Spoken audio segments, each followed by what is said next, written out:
Хәзер укыту процессында балаларга гына түгел, укытучылар һәм тәрбиячеләргә дә телефон куллану тыелачак. Әлеге карарның максаты нидән гыйбарәт? Эфирда таяну ноктасы тапшыруы. Студияда Венера Аитова, исәнмесез. Хәйле кич мөхтәрәм кунаклар. Алда яңгыраган фикергә карашыгызны тимәләр ашыда җиткерә аласыз. Яшелгә басып килешүгезне, кызылга басып килешмәүгезне һәм ак безнең нейтралитет формасында. Мәркәзебезнең мәгариф идарәсе карары нигезендә телефоннар бары бер яклы гына кулланылачак. Хәзер ата-аналарга мәгълүмат җибәрү максатында гына кулланылачак. Менә ничек әлеге яңалыкны кабул иттегез, Рөстәм? Кабул иттек дип инде аптырашта калдык, дөресен әйткәндә. Ничек инде мәктәптә укучыларга да, укытучыларга да телефон белән кулланырга ярамасын. Бу бит инде без шундый заманада яшибез, әйтик, әйме? Бәлки мин аны дөрес аңлап бетермәгәнмендер. Менә безнең әйтик хәзер балалар да, укытучылар да һәр классның, һәр сыйныфның үзенең шул WhatsApp социаль челтәре инде ул шунда бар төркемнәр, һәм шунда үй эшләрендә бергә аралашалар. Ата-аналар җыелышында шунда кайчан җыеласын сөйләшәләр. Без шулардан мәхрүм калабызмы? Әллә уку процессында ул дәрестә генәме? Менә мин аны үзем аңлап бетермәйм ахырына кадәр.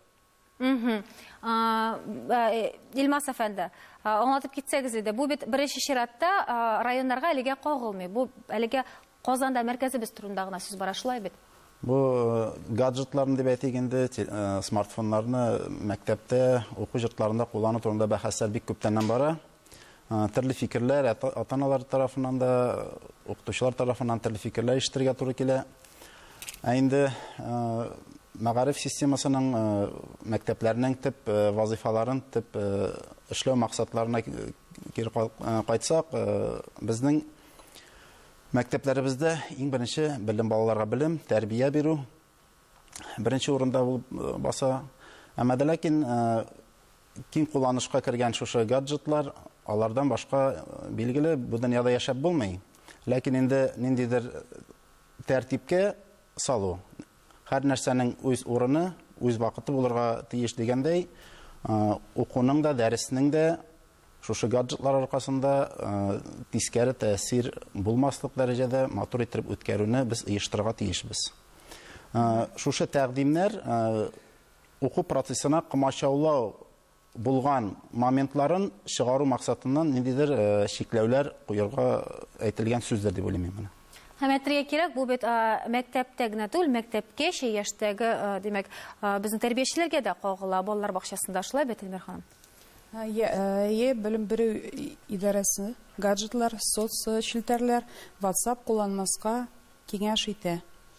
Безнең балалар бакчасында педагоглар тәрбия һәм белем бирү процессында шәхси максат белән кулланмыйлар. Әти-әниләргә тәрбиячедән баланың хәлен сорап яки киресенчә мөрәҗәгать итәргә туры килсә, бу белем бирү процессына комачауламаган вакытта булырга гына тиеш.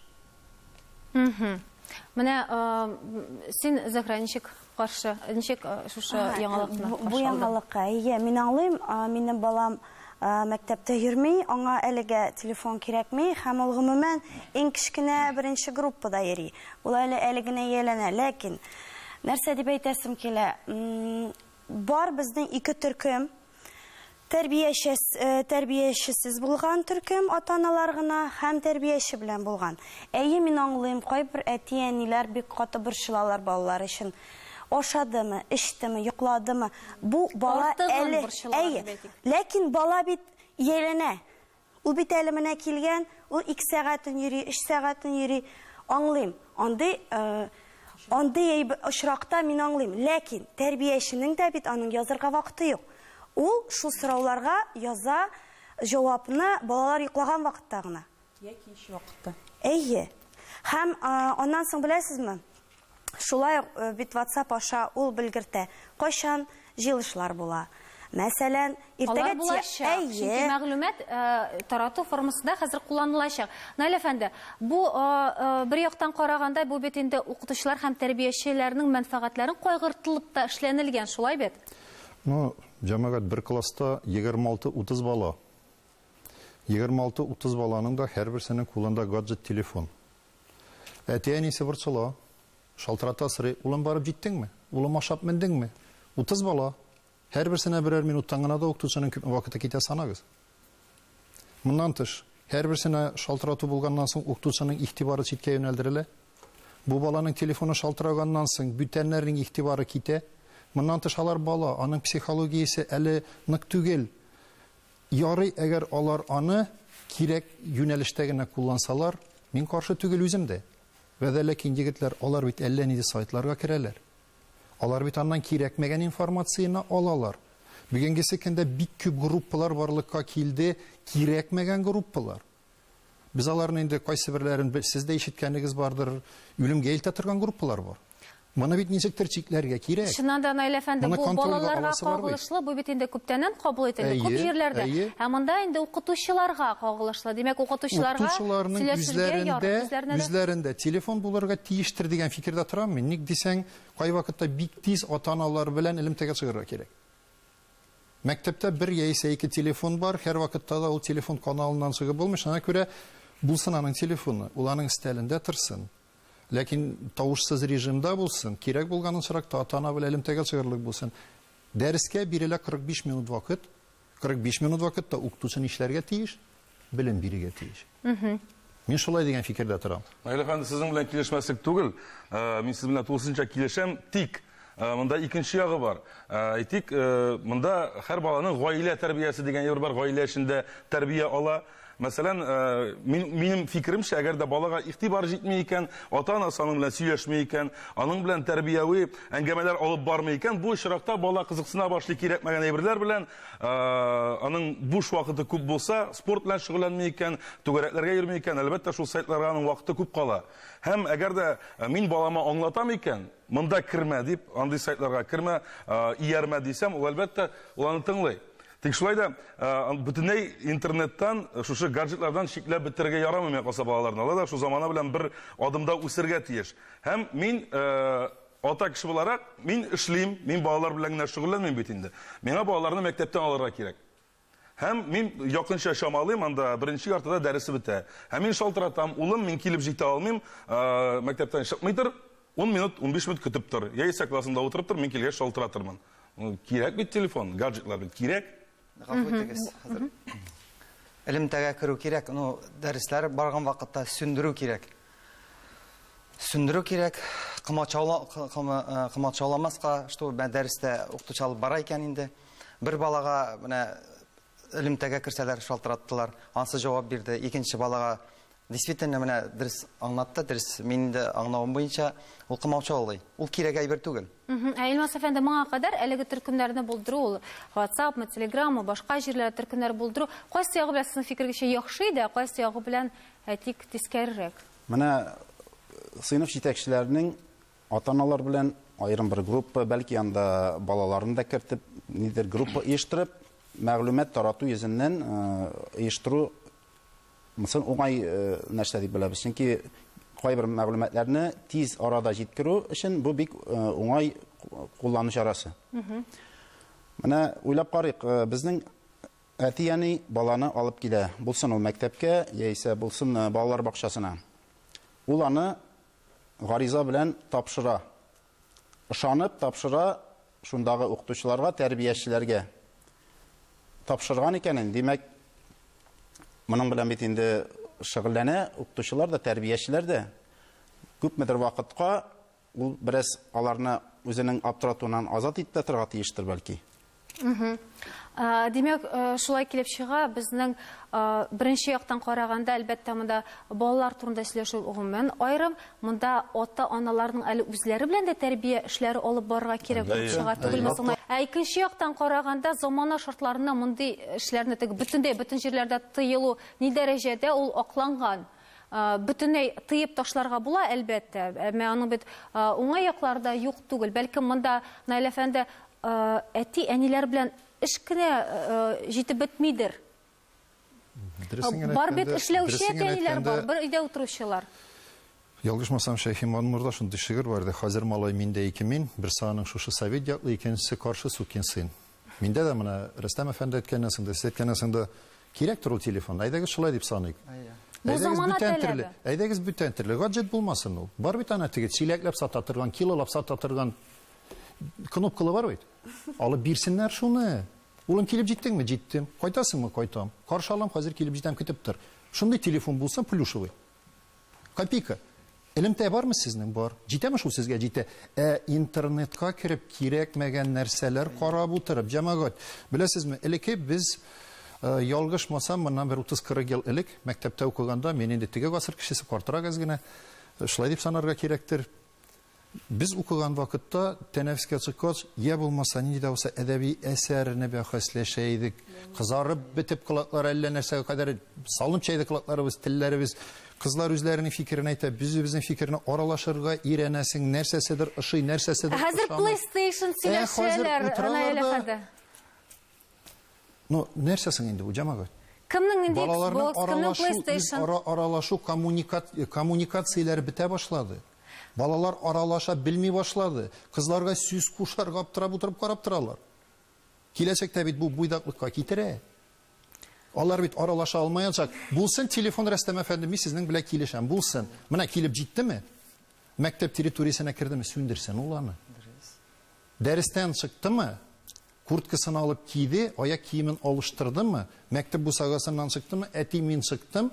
Син кая килеп җиттең? Монсы белән килешәм. Менә монсы белән килешәм мин. Ләкин дәрес барганда, гафу итегез белдерәм. Дәрес барганда тирән иттереп ниндидер бер фикереңне җиткерергә әле син аны тизәсең генә менә шул пирамиданы әле тизеп менәсең генә, аңлатырга тырышасың гына, шырый телефон.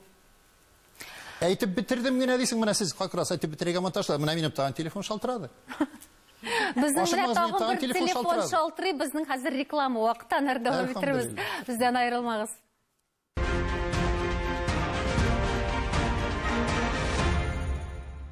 Татарстан Яңа Гасыр каналында таяну нуктасы тапшыру. Без дәвам итәбез. Рекламага китер алдыннан без бер яңалыкны сөйләшә башлаган идек. Инде хәзер мәркәзебездә укучылар гына түгел, укытучылар да кесә телефоннар белән куллана алмыйлар, бары тик тәнәфес вакытында гына куллана алалар һәм ата-аналар да аларга яза алмыйлар. Бераз гына теге каршы килеп аларга дип әйтермен. Без менә тыю дип әйтәбез. Бәлки моңа башкача карарга кирәктер. Тыю түгел, бары тик мәктәпкә шушы гаджетларны куллану тәртибен кертү. Ниндидер кагыйдә? Тыю дип карарга Тыю дип түгел, менә бары тик шуларны куллану кагыйдәсе. Тәртипкә салу. Тәртипкә салу, тәртипкә салу. Әйтик без Ну тик асылында бу тыюмы соң әле тәртипкә салу? Чөнки алар икесе дә аерыла тора. Безнең районна гына әйтсәм дә, моның турында әйтәм бит инде. Мондый бәхәсләр күп була, мәктәпләрдә кирәкме? Анда бары тик менә ата-аналар җыелышларында шушы гаджетларны куллану тәртибен генә аңлатабыз. Тыю дигән сүзне кулланмаска тырышабыз гомумән. Инде администрация ягыннан директорга шылтыратулар булса, аларның беренче сораулары: сез дәрестә түгелме? Дәрестә булса, все аларны борчымыйлардан, немеләрдә. Андый нәрсәләр югарыдагылардан да укытучыга карата, директорга карата, тәрбиячегә карата андый шылтыратулар белән борчулар булырга тиеш түгел. Моны инде җәмгыять белән бер үк күрсәтмә кирәк югарыдагы җитәкчеләргә дә. Менә без әле балалар турында күп сөйләшәбез. Балаларның телефоннарны куллану буенча, әмма хәзер ата-аналар да аңлый башлады. Балаларга да алар хәтта сәгать формасында гына алалар, ул анда җавап бирә ала, сәгатьне карый, җавап бирә ала, анда интернетка чыгу мөмкинлеге юк, әйтикме. Ата-аналар нәшә заманы алга таба бара. Әлбәттә, бер урында гына утырмый. Ата-аналарның үзләренең тәрбиясе турында сөйләшсәк иде. Зөһрә, ничек уйлыйсың? Алар белән эш алып бару кирәкме? Монда бит әле эш вакытында гына түгел, кич белән дә әлеге төркемнәрдә бик күп ата-аналар, бик актив булган дип инде Аллага шөкер, бер яктан ул сөендерә, артык актив ата-аналар яза башлыйлар. Менә моны ничек кабул итәргә? Дөресен генә әйткәндә, мин шуларның берсе мин дигән Зөһрә. Юк, мин андый төркемнәрдә нейтралитетны саклыйм. Гомумән күп сөйләшергә тырышмыйм, чөнки анда талашып бетергә була. Анда 200-300 SMS көненә языла. Ләкин беләсезме, менә алдагыларга карата минем бер бәлки тәкъдимем бар. Әгәр ата-аналар шулай борчылалар икән, бәлки телефонны әгәр без тыйсак, ата-ананың иртә белән мәсәлән баласы бик начар йоклаган, яки аның бер җире авырта, гел сорап торасы килә. Әгәр күзәтү камералары булса, һәм ата-ана шул вакытта үзенең баласының бу группада нәрсә эшләгәнен любой моментта дип әйтик, керә дә һәм карый. Баласы нәрсә эшли.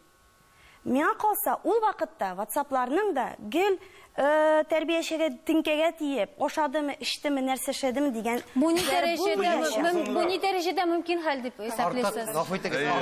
Артык борчылалар, әти-әниләр. Артык борчылалар да. Шуңа күрә дә һәр вакытта да элемтәгә кирип, эшләдегезме, укыдыгызмы, кайларда дип һәр вакытта да сорый. Менә әти-әниләр Ул сорыйлар. вакытта әти-әни, беләсезме, менә мин үзем, мин ул вакытта миңа әйтсәләр, менә ул күзәтү камерасы 4000 тора, аны ай буена тоту, мәсәлән, 1000 сум. Сез санатта куйсаңыз икән инде.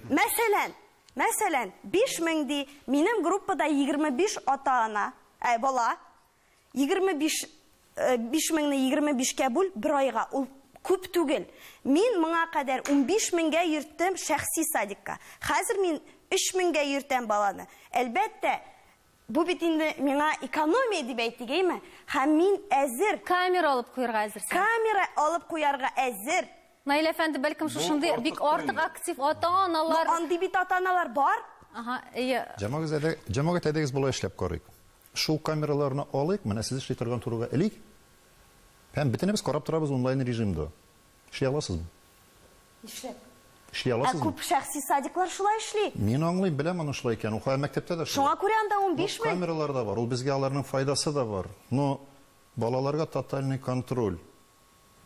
Балаларның сездән соңгы киләчәген күз алдына китерәсезме сез? Сез беләсезме сез нинди тәрбиячеләр? Ничек балалар өстеннән издеваться итәләр, сез аны беләсезме?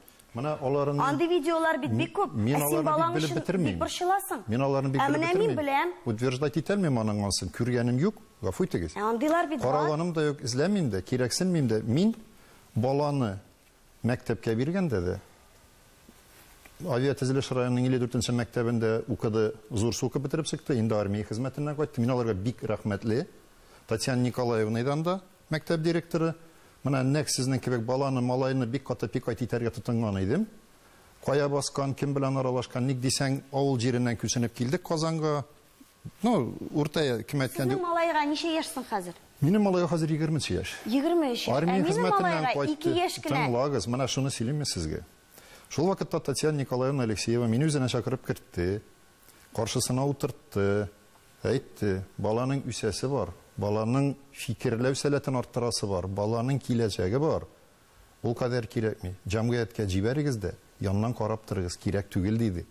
Хөрмәтле кунаклар, менә монда чыннан да менә шушы әңгәмәдән генә дә без шушы әлеге карарның нигезен күрәбез. Шулай бит, ни өчен нәрсә ул шарт булып торган? Артык әлбәттә ата-ана борчыла, һәр ата-ана үз газизен каядыр җибәрә, шулай бит. Икенче яктан караганда тәртип, мәктәптә тәртип булырга тиеш. Әгәр тәртип булмаса, рәхим итегез.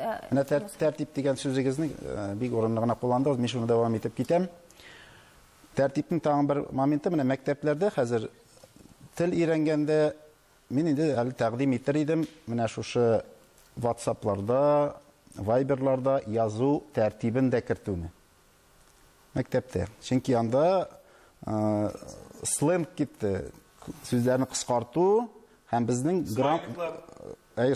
смайлик әле рәсем генә, менә сүзләрне кыскартып, анда чмоки анда төрле шундый сүзләр белән кыскартып безнең грамотный Вот һәм шун социаль челтәрләрдә булмасын, шушы WhatsApp-ларда язу текстларын, язу тәртибен һәм андагы мәгълүматларны урнаштыру тәртибен кертсәк мәктәпләргә, әле хәзерге заманага туры килә торган бер истәмә булыр иде. Аерым бер фән итеп, әйме? Ни дәрәҗәдә бүген бу кирәкле дип исәпләйсең, Рөстәм?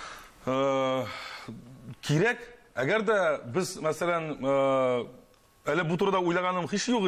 Менә әле Илмаз әфәнде әйткәч, шундый уй туды башта. Чыннан да, әгәр дә бу бездә киң кулланышта икән, балалар инде балачактан шу девайслар, мессенджерлар белән гаджетларга кулланалар икән, чыннан да аны дөрес куллану ысулларын өйрәтергә кирәк. Һәм тагын мин бераз артка кирәйләнеп кайтасы килә. Әгәр дә ата-аналар шул кадәр инде балаларын көне буе борчылып йөриләр икән, моны инде диагноз белән тиңләргә мөмкин. Мин дә ата, мин дә балаларны яратам, мин дә алар өчен борчылам. Тик мин элеккечә, безнең әтиләрчә, кайткач, өйгә кайткач, тәртипләрен сорап, көндәлекләрен тикшереп, шулай сорашам, шулай итеп алар белән аралашам. Инде слежка ясап, ниндидер детективлар яллап, алар артыннан видеокамералар куеп, бу диагноз җәмәгать, монсы уже диагноз. Ул артык. Тагын бер фикер, гафу ит, Венера. Сын, менә мәктәптә балалар хәзер бары тик тәнәфестә, Наил әфәнде әйтте, утыралар ни дип.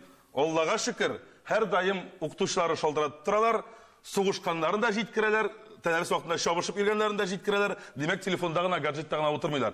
Нәкъ без үскәндәге шикелле үк актив тәнәфестә коридор гөрләтеп шабышып йөриләр, әле балалар, Аллага шөкер. Ул яг Аллага шөкер. Ну, менә сез әйткән әйберләрне дөрестән дә шулай кулланырга кирәк инде аны җәмәгать. Ләкин безне шулай өйрәттеләр яшь вакытта. Тәртипсезлекнең дә тәртибе булырга тиеш. Әлбәттә. Һәр нәрсәнең тәртибе булырга тиеш. Тәртипсезлекнең тәртибе дигән әйберне җыр бар. Ипләп кирәк, әкрен кирәк дип җырлыйлар алар. Һәр нәрсәне ипләп кенә, әкрен генә уйлап кына. Мин дөрес идарә башлыгына да, Казан җитәкчеләренә дә бик рәхмәтле. Безнең кулыбызда корал юк иде. Без туктата алмыйдык бу әйберне. Шул кадәр авыр дәрес алып барырга сез күз алдына китерә алмыйсыз. Үз вакытында мин даже шундый тәкъдим белән чыгарга теләгән идем. Дөресен генә әйткәндә, ата-аналар килеп бер дәрес биреп карасыннар. Килегез, бирегез бер дәрес. Бар, кирәк моны, бу шуна да бик шәп тәкъдим. Теләсә кайсы фирмада. Алыгыз телефонны. Мин укыганда да соңгы классларда без телефоннарны безнең укытучылар җыялар иде картмага. Без саладырык, аннар дәрес биткәч алар. Әкренә барбыр шуңа килеп җитер дә, Наил әфәнде, укытучылар белән ата-аналар арасында мөгалләмәне. Укытучылар белән ата-аналар белән бала арасындагы мөгалләмәне сез бер звеноны чиреп калдырмагыз. Бала үзәктә булырга тиеш. Hiç yugunda bala ata-ананың иң кадерле җимеше. Мин аңлыйм сезне. Үзем дә ата-ана буларак, минем әле кечкенә кызым да бар, әлхәмдүлилләh. Нәрсә дип әйтәсем килә? Уртага салып, тавышны читкә чыгармаенча, гаиләдәге кебек бер гаилә булып, чаманы белеп, әкрен кирәк, ипләп кирәк. Турыдан туры прокуратурага йөгереп түгел. Прокуратураны шулай ук кәгазь боткасы белән күмдек бит инде җәмәгать. Мин аларны кызганам. Мин аларны чын-чынлап кызганам уже бүгенге көнне. Балама усал караган, яза да җибәрә. Интернетка керә, набирать итә, тикшерәләрме, юкмы, уйлап та тормыйлар. Бу, менә Рөстәм әфәнде әйтте, бу диагнозга әйләнә башлады соңгы вакытта. Ярамый алай. Әкрен кирәк, ипләп кирәк егетләр. Ашыгырга түгел. Уртага салып, менә Рөстәм әфәнде килсен, кыла җитәкчесе дип, кыла җитәкчесе белән уртага салдылар. Менә минем малайның шундыйрак проблемалары бар. Ничек хәл итик? Без бит, ул бит педагогик коллектив, ул бит тере организм. Анда бит тәҗрибәле, тәрбияле укытучылар, үзләре кайчандыр нәрсәдер тапкан. Без бит тәне буе укып чыгабыз. Ну, хәзер безнең вакытыбыз юк укырга, без хәзер WhatsApp'та утырабыз. Наил әфәнде, бүгенге тапшырудан соң ата-аналар да, укытучылар да, балалар да уйланыр дигән теләктә сау булашабыз. Исән-имин булыгыз.